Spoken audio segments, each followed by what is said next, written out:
सोहळा आनंदाचा गजर विठुरायाचा भव्य दिव्य अखंड हरिनाम सप्ताह मौजे चांभारवाडी तालुका कन्नड जिल्हा संभाजीनगर.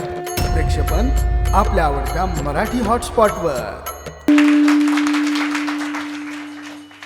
विदेही भोगुदशा सर्व सुख ल्यालो सर्व अलंकार देहीच विदेही भोगुदशा. परमार्थामध्ये भान विसरून जावं, अन्य ठिकाणी भान विसरू नये. बरं, परमार्थामध्ये भान विसरून जावं, अन्य ठिकाणी भान विसरून चालत नाही महाराज. संगत करत असताना सुद्धा भान ठेवून केली पाहिजे, बोलत असताना भान ठेवून बोललं पाहिजे, बसत असताना भान ठेवून बसलं पाहिजे, वागत असताना भान ठेवून वागलं पाहिजे. नाही तर काय आहे, मग कुणाशी आपण भांडण करतोय हे भान ठेवलं पाहिजे कधीतरी. नाही तर 10वीचा मुलगा बालवाडीच्या मुलाशी भांडणं करतोय हे जेवढं शोभा देत नाही. भान ठेवलं पाहिजे माणसाने जीवनामध्ये. तुम्हाला माहिती आहे का, एकदा वाघाचं आणि गाढवाचं भांडण लागलं. वास्तविक पाहता मित्रता जोडण्याची अशी काही गाढवामध्ये पात्रता नाही आणि वाघाला तेवढी डोकेलिटी नाही. इतकं भांडण लागलं, इतकं भांडण लागलं. भांडण इतकं सुंदर होतं. गाढव म्हणत होतं, बरं का वाघ महाराज, गाढव म्हणत होतं की हे जे हिरवं गवत दिसतंय हे तुला हिरवं दिसतंय, पण हे हिरवं नसून हे पिवळं गवत आहे. काही काही गाढवं म्हणतात हा जो तुम्हाला मंडप दिसतोय हे जे कीर्तन दिसतंय हे काय कीर्तन नाही, मग काय हे असंच तमाशासारखं. ज्यांना कीर्तन तमाशासारखं दिसतंय खऱ्या अर्थाने आता हे गाढव आपल्याला पाहायला मिळतात सोशल मीडियाच्या माध्यमातून. महाराज असे समोर आले का, ताई तुमचं कीर्तन ऐकतो का आम्ही, काय चिंतन, काय गोड कीर्तन. पाठीमागं फेसबुकला टीका, यूट्यूबला खालीहून कमेंट. आणि आम्ही जर ओपन केलं, मी म्हणून नाही सांगत, पण जेवढे यूट्यूबला आहेत महाराज, साधे सायास करावं लागत नाही, साधे कष्ट नाहीत. मी नेहमी सांगत असते, आजही माझ्या बापाचा जोग महाराज संस्थेचा 1962 सालचा दाखला माझ्या मोबाईलमध्ये बाकीच्यांनी दाखवा. साधं योगदान नाही, आमच्या वडिलांपासून आलेली ही परंपरा. एखाद्या कीर्तनाला निघायचं माहीत नसतं आम्ही सकाळी कुठे आहे. आमच्या एका महाराजांचा गावाच्या जवळच ॲक्सिडेंट झाला. आता ते काही इकडचं गाव नव्हतं, इकडचं असतं तर लोकांनी टेम्पो भरून तिकडं गेले असते, हे मला माहिती आहे, मी जाणकार आहे, आम्ही फिरतो. पण गाव अशा ठिकाणचं होतं. महाराजांचा ॲक्सिडेंट झाला हे कळालं ना, त्या लोकांनी दुसरा कीर्तनकार आणून उभा केला आणि कीर्तन ऐकलं, पण महाराजांचा अपघात बघायला गेले नाही. अशा अनेक घटना घडल्या आहेत. काहींचे पाय गेलेत, काहींचे हात गेलेत. इतका अट्टहास, इतका सायास, असं सायासाने परमार्थ हा करावा लागतो. कमेंटद्वारे काही माणसं बोलतात, महाराज बोलायचं असेल कधीतरी समोर येऊन बोला, आमच्या चुका होत असेल तर आम्ही सुधारायला तयार आहे. पात्रता नसताना तुम्ही बोलू नका, एवढीच खंत आहे फक्त. ज्यांच्या गळ्यात माळा नाही ते म्हणतात नाही कीर्तन असं झालं पाहिजे, कीर्तन यूट्यूबला अशी कमेंट तशी कमेंट. अरे पहिली माळ घाल. आम्ही साधा वडापाव खायचा म्हटलं की गाडीच्या खाली उतरत नाही, तुम्ही इकडं तिकडं बोंबलत फिरता, साधं योगदान नाही महाराज. माझ्या अनेक भगिनी अशा आहेत, मी तर जेव्हापासून कीर्तन करायला लागले महाराज, मी आता आमचे शेजूळ दादा या ठिकाणी आहे, माझे बंधू आहेत म्हणून एवढ्या धाडसाने बोलणार आहे. मी जेव्हापासून कीर्तन करायला लागले तेव्हापासून हा डोक्यावरचा पदर आणि हे जॅकेट काढलं नाही. तुम्ही माझ्या माहेरकडचे लोक आहेत म्हणून आजही मी तुम्हाला सांगेल. लोक म्हणतात जॅकेट का घालतात महिला, आज मी हे यूट्यूब इथं सांगणार आहे. जॅकेट हा काही शो नाही आहे आमचा कीर्तनाचा, प्रदर्शन करण्यासाठी जॅकेट नाही. आता कीर्तन 2 तास झाल्याच्या नंतर मी तर 5,000ची साडी घालू शकत नाही का, म्हणाल ती डिझाईनची साडी घालू शकते, मला अधिकार आहे, मी महिला आहे, मला अधिकार आहे. हे जॅकेट याच्या करता आहे, यूट्यूबद्वारे सांगणारे. हे जॅकेट फॅशन म्हणून नाही, हे जॅकेट त्या ठिकाणी अंग झाकण्यासाठी आम्ही घालतोय, हे तुम्ही लक्षात ठेवा.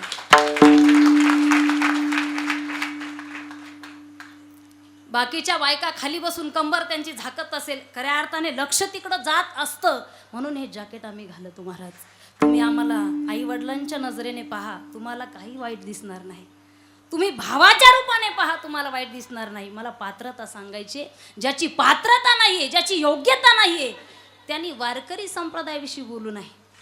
म्हणून पात्रता पाहून माणसाने मैत्री करावी, आपलं चाललं होतं वाघाचं आणि गाढवाचं. काही काही गाढव आपल्याला भेटतात.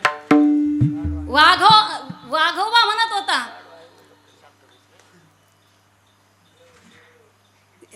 वाघोबा म्हणत होता गवत हिरवं आहे. फार मार्मिक विनोद आहे, दृष्टांत आहे. गवत हिरवं आहे. गाढव म्हटलं नाही नाही, गवत पिवळं आहे. गवत कसं आहे? पिवळं आहे. वाघ म्हटला नाही नाही, हिरवं आहे. हे दोघांचं भांडण जंगलाच्या राजाकडे गेलं, सिंहाकडे भांडण गेलं. आणि सिंहाकडे भांडण गेल्याच्या नंतर दुसऱ्या दिवशी ती सभा बसली महाराज, सभा भरली. भांडण सांगण्याची त्या ठिकाणी वेळ आली. वाघ म्हणतोय बर का राजे साहेब, मला सांगा गवत हिरवं आहे, तरी हा गाढव म्हणतोय गवत पिवळं आहे. तुम्ही सांगा गवत हिरवं आहे की पिवळं आहे? याचं योग्य की माझं योग्य आहे? माझं बरोबर आहे की याचं बरोबर आहे? एवढ्या सभेमध्ये सिंह बोलून गेला, एवढ्या सभेमध्ये सिंह बोलून गेला, गवत पिवळंच आहे. ऐका, गवत पिवळंच आहे. आणि गाढव बोलतो ते बरोबर आहे. सभा त्या ठिकाणी मोडली. बाकीचे आपापल्या घरी निघून गेले, गाढवही निघून गेला. पण वाघाला खंत वाटली. तो मात्र एकांतामध्ये सिंहाला भेटला आणि विचारलं, का हो, मलाही माहिती आहे की गवत हिरवं आहे. नुसतं मलाच माहीत नाही तर तुम्हाला सुद्धा माहिती आहे गवत कसं आहे? हिरवं आहे. तरी सुद्धा भर सभेमध्ये गाढवाची योग्यता तुम्ही ठरवली, गाढवाला बरोबर म्हटलात आणि मला चुकीचं म्हटलं. मला सांगा गवत पिवळं आहे की हिरवं आहे? त्यावेळेस सिंह म्हटला, गवत हिरवंच आहे हे मला माहिती आहे. गवत हिरवंच आहे पण मला माहिती आहे. पण एक सांग, तू ज्याच्या नादी लागून बोलतोय,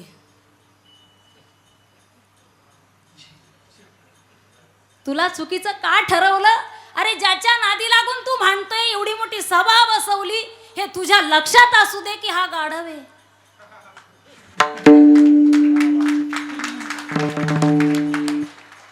हा गाढव आहे म्हणून आमची योग्यता आम्ही टिकवतो. आमच्या योग्यतेमुळे आम्ही रिप्लाय देत नाही कुणालाच. नाही तर तुमचे किती फ्रेंड आहे महाराज, आमचे गावोगावी भक्त आहेत महाराज. शेजूळ महाराजांसारखे बंधू आहेत मला हजारो, रक्षाबंधनला फोन करणारे. एका भागात एक फोन केला तर कायमचं फेसबुक लॉक होईल, मोबाईलवरचं नाही घरचं सुद्धा. म्हणून माणसाने योग्यता पाहावी. परमार्थामध्ये योग्यता जर असली तर सर्व सुख ल्यालो, सर्व अलंकार आनंदे निर्भर डुलत असो. त्या संतांच्या जोरावर हा परमार्थ चालू आहे महाराज. म्हणून त्या संतांचं एकदा भजन करूया. ज्ञानेश्वर माऊली माऊली माऊली माऊली, हा ज्ञानेश्वर माऊली महाराज माऊली ज्ञानेश्वर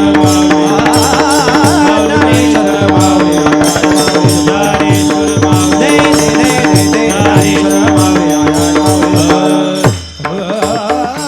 वीरता, माणसाला वीरता दाखवायची असेल, शूरता दाखवायची असेल, जननी जने तो भक्त जने, दाता या शूर जने, नाही तो जननी वांज भले. आई तुला जन्म द्यायचा असेल तर विनंती आहे, बळीराजासारख्या दात्याला दे, भक्त प्रल्हादासारख्या भक्ताला जन्म दे, छत्रपती शिवरायांसारख्या शूराला जन्म दे. नुसत्या दारुड्याला जन्म देऊन वांज राहिली तरी काही हरकत नाही. वेळ आपल्याकडं तसा कमी आहे, पण तरी शिवाजी महाराजांसाठी मी एक 5 मिनिटं घेणार आहे. ज्यांच्या सामर्थ्यावर उभा महाराष्ट्र उभा आहे, आपण हे कीर्तन करू शकतो. संप्रदाय उभा आहे, हिंदू धर्म उभा आहे, त्या महाराजांकरता आपण एक 10 मिनिटं घेऊया.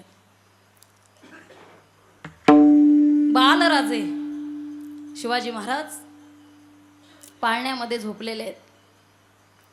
पाळण्यामध्ये झोपलेले आहेत. मासाहेबांनी एका दासीला बोलवलं, दासी इकडे. वास्तविक पाहता तिला एक बाळ होतं, तुझं बाळ घेऊनच आहे. ती आली बसली. मासाहेब बोला, मुजरा करते. हे बघ दासी, मला एक काही वेळानंतर मी बाहेरून येणार आहे, मला बाहेर थोडं काम आहे, मी बाहेर जाणार आहे, काही वेळ मी बाहेर थांबणार आहे. तू एक काम कर, तोपर्यंत बाळराजाजवळ बैस. बाळराजे जरी उठले तर झोका दे, पण एक कर, बाळराजांना रडू देऊ नकोस. ऐका, बाळराजांना रडू देऊ नकोस, कारण त्यांना रडायचं नाही तर लढायचं शिकवायचं आहे. दासी बिचारी आपलं बाळ घेऊन त्या पाळण्याजवळ बसलेली आहे. पाळणा हलवते. मासाहेब बाहेर गेलेला आहे. मासाहेबांना जास्त वेळ लागला. बाळराजे उठले. बाळ कोणतंही असू द्या, उठल्याबरोबर त्याला काय पाहिजे? आई पाहिजे. काय पाहिजे? आई पाहिजे. आई दिसत नाही, मासाहेब दिसत नाही. राजे रडायला लागले. दाशीच्या लक्षात आलं मासाहेबांनी काय सांगितलं होतं, बाळराजांना रडू देऊ नकोस. रडण्याचा आवाज राजवाड्याच्या बाहेर जाता कामा नाही. लढायचं शिकवायचंय. दाशीच्या लक्षात आलं बाळराजांना भूक लागलेली, काही केल्या थांबत नाही. दाशीने काय केलं, पटकन स्वतःचं बाळ उचललं मांडीवरून आणि खाली ठेवलं आणि बाळराजांना पाळण्यातून काढलं, मांडीवरती घेते. पाहते भूक लागलेली आहे म्हणून बाळराजे रडतायत. दाशीने काय केलं, भूक लागलेली आहे म्हणून स्वतःचं स्तनपान केलं. त्या दाशीने महाराजांना स्वतःचं स्तनपान केलं. 2 मिनिटात भूक भागली. महाराज झोपले, परत पाळण्यामध्ये टाकलं. काही वेळानंतर मासाहेब घरी आल्या आणि घरी आल्याच्या नंतर विचारलं दासीला, का ग दाशी, उठले नाहीत वाटतं बाळराजे? बरं आता खोटं बोलावं इतकी ताकद, एवढं सामर्थ्य तिच्यामध्ये नाहीये. मासाहेब उठले होते. रडले का मग? हो मासाहेब रडलेही. भूक लागली असेल ना म्हणून रडत असेल. हो मासाहेब भूक लागली होती म्हणून राजे रडत होते. अगं पण परत झोपी गेलेत. मग तू काय केलंस? अंगाचा थरकाप होत होता. दासी बोलून गेली, खोटं बोलण्याचं सामर्थ्य नाही मासाहेब माझ्यामध्ये. बाळराजांना भूक लागलेली होती, मी काय केलं, माझं स्वतःचं बाळ मांडीवरून खाली घेतलं, बाळराजांना माझ्या मांडीवरती घेतलं. भूक लागलेली होती म्हणून बाळराजांना मी स्वतःचं स्तनपान केलं. हे शब्द मासाहेबांच्या कानावर पडले. महाराज मासाहेबांनी इकडं तिकडं न पाहता, बाळराजे पाळण्यामध्ये झोपलेले आहेत, पाळण्यामध्ये झोपलेल्या बाळराजांचे पाय पकडले आणि पाय पकडून गारगार गारगार असं फिरवलं. जेवढं दाशीचं दूध पिलं होतं सर्व दूध बाहेर टाकलं आणि मग दासीला सांगितलं, छत्रपती शिवरायांना जर घडवायचं असेल त्याला दासीचं दूध नकोय, त्याला मासाहेबांचं दूध पाहिजे, त्याला मासाहेबांचं दूध पाहिजे. जननी जने तो भक्त जने. म्हणून आई अशी बना की तुमच्या पोटी शूर वीरांनी जन्म घेतला पाहिजे. तुमच्या हातून नाही चांगलं कार्य करता आलं तर वाईट कुणाचं करू नका. भला किसी का कर ना सको तो बुरा किसी का मत करना, पुष्प नहीं बन सकते तो तुम काटे बन कर मत रहना, काटे बन कर मत रहना. या ठिकाणी जाता जाता सर्वांना मनापासून धन्यवाद देते. या ठिकाणी आमचे हिवाळे दादा आहेत, गोड सिस्टीम देता. जालना जिल्ह्याचं भूषण आहे महाराज. तुमचं सहकार्य प्रत्येक गावाला घडो, वारकरी संप्रदायाचा ओलावा तुमच्या आयुष्यामध्ये अखंड राहो, माऊलीचरणी प्रार्थना करते. आमचे योगेश दादा शिजूळ या ठिकाणी आहे. सकाळपासून तुमच्या इथं कीर्तन करून गेलेले 2-3 कीर्तनकारांचे फोन आले. महाराजांचा माझा प्रत्यक्षात भेट नव्हती, परिचय नव्हता. फेसबुक लाईव्ह मागं करायचं होतं पण आमच्या गावी रेंज नव्हती. आम्ही लॉकडाऊनमध्ये अडकलो होतो. संतोष महाराज, लॉकडाऊनमध्ये मला कळालं कांदे कसे काढतात. लय अवघड आहे महाराज. बाकीच्यांना काय काय कळालं मला माहीत नाही, पण मला तेव्हा कळालं कांदे काढावं लागतात उन्हामध्ये बसून. म्हणून या ठिकाणी दादा आहेत, त्यांना सुद्धा धन्यवाद. मराठी वासवट आहेत, त्यांना सुद्धा धन्यवाद. आमचे ओम दादा आहेत, गोड पकवास वाजवतात. या ठिकाणी सर्व तुम्ही रसिक मंडळी. आमचे संतोष महाराज आहेत आणि ओम महाराज आहेत. आमचे या ठिकाणी चोपदार बाबा आहेत. उद्या नाही म्हणू नका विण्याला बरं का, एखाद्या बारीने. आता तरी आम्ही नुसते डोळ्याने आंधळणे, आडनावाने आंधळे. तुमचे पाहुणे सापडतील तुम्हाला एखाद्या लिस्टमध्ये, जरा सांभाळून घ्या. सगळ्यांना मनापासून धन्यवाद देते. शेवटची भैरवी होईल.